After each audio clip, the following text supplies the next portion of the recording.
ராஜாவுடைய மகனான மனோஜ் நேற்று உடல்நலக்குறைவால உயிரிழந்தாரு. அவருக்கு சமீபத்துல தான் இதய அறுவை சிகிச்சை செய்யப்பட்டிருந்தது.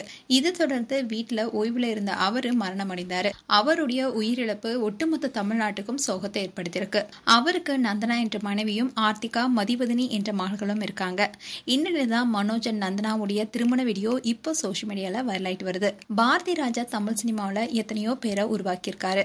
அப்படிதான் அவருடைய மகன் மனோஜையும் தன்னுடைய இயக்கத்துல அறிமுகப்படுத்தினாரு. ஆனா முதல் படம் தாஜ்மஹால் தோல்விதான் கொடுத்தது. மனோஜ் தொடர்ந்து சில படங்கள் நடித்தாரு. அதுல வருஷமெல்லாம் வசந்தம் திரைப்படம் அவருக்கு நல்லதொரு வரவேற்பை பெற்றுக் கொடுத்துச்சு. கடல் பூக்கள் படத்துல அவருடைய நடிப்புக்கு நல்ல பெயரும் கிடைச்சது. இந்த 2 படங்களை தவிர்த்து அவர் நடித்த பல்லவன், ஈரநிலம், சாதுரியன் என ஏகப்பட்ட படங்கள் தோல்வியை சந்திச்சது. ஆனா சாதுரியன் படத்துல தான் நந்தனாவை சந்தித்தாரு. அண்ட் அவங்களுடைய காதல் கதை குறித்து மனோஜ் ஒரு இன்டர்வியூல சொல்லியிருக்காரு. அதுல அவர் என்ன சொல்லியிருந்தாருன்னா, சாதுரியன் படத்துடைய முதல் நாள் ஷூட்டிங் ஒரு வீட்டில் நடந்தேன்.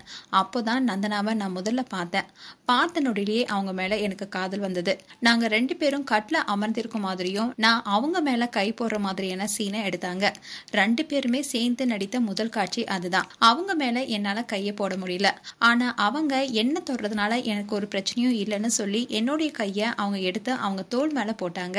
அண்ட் இறுதிக்கட்ட ஷூட்டிங் அப்போ அவரும் என்ன காதலிப்பது உறுதியானுச்சு. படத்துடைய மொத்த ஷூட்டிங் முடிஞ்சதுக்கு அப்புறமா அவங்க விட்டு போக மனசு இல்ல. அவங்கள மீண்டும் எப்ப பார்ப்போம்னு ஏக்கம் எனக்கு இருந்துச்சு. நான் புறப்பட்டு செல்லும் போது கலங்கிய கண்களோடு அவங்க என்ன பார்த்தாங்க. அதுக்கப்புறமா 2 பேரும் போன்ல பேச தொடங்கணும். அதுக்கப்புறமா திருமணமும் செஞ்சுக்கிட்டோம்னு சொல்லியிருந்தாரு. அண்ட் மனைவி மற்றும் மகள்கள் மேல அதிகமான அன்பை வச்சிருந்த மனோஜ், என்னுடைய வாழ்க்கையில கஷ்டத்திலையும் நஷ்டத்திலையும் எனக்கு உறுதுணையா இருந்தது. என்னுடைய கஷ்டத்தை தாங்கிக்கிட்டு எனக்கு ஆறுதலா இருந்தது என்னுடைய மனைவியும் என்னுடைய குழந்தைகளும் தான். அவங்க மட்டும் இல்லாம இருந்தா நான் என்னைக்கும் மன அழுத்தத்திற்கு சென்றிருப்பேன்னு சொல்லியிருந்தாரு. இந்நிலையில இவங்களுடைய திருமண புகைப்படம் அண்ட் திருமண வீடியோ இப்போ சோசியல் மீடியால வைரலாயிட்டு வருது. மேலும் மனோஜ் அண்ட் நந்தனா குறித்து உங்களுடைய கருத்துக்களை கமெண்ட் செக்ஷன்ல சொல்லுங்க. இது போன்ற வீடியோஸை பார்க்க நியூஸ் தமிழ் கிளிட்ஸ் சேனலை சப்ஸ்கிரைப் பண்ணுங்க. மறக்காம நோட்டிபிகேஷன் பட்டனை கிளிக் பண்ணுங்க.